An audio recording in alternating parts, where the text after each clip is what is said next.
Kapag magpe-prepare tayo ng menu for a very special occasion, syempre maraming factors tayong kailangan i-consider. Nandyan yung budget, nandyan yung dami ng taong attend.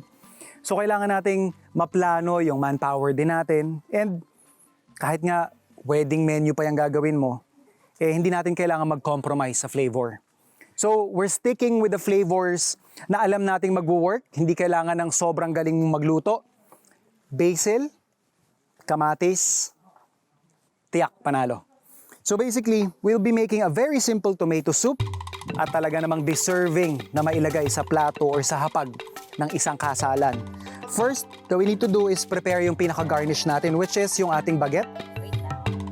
Actually, kahit anong tinapay, gagawa lang tayo ng parang croutons.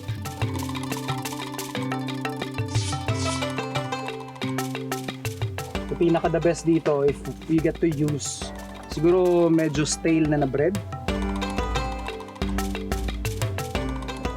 Prepare lang natin yung ating butter.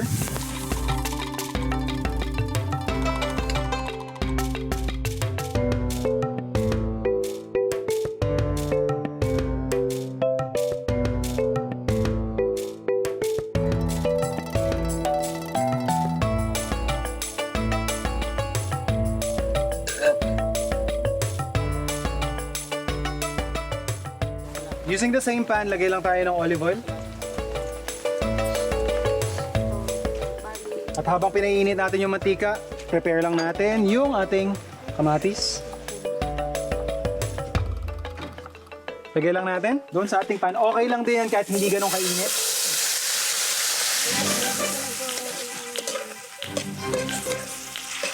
Ready lang din natin yung ating bawang.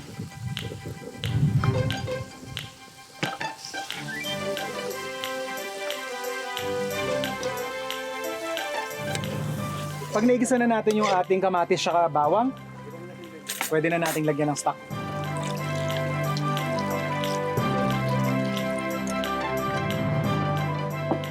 Ayan, season lang natin to ng salt, pepper, tsaka basil.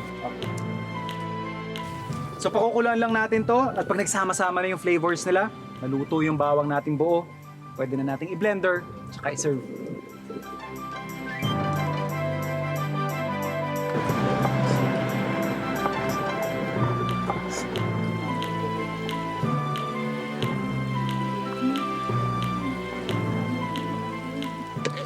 Dun sa nakikita ko, luto na yung bawang natin. Maganda na rin yung consistency. This is the perfect time para i-puree siya at i-serve.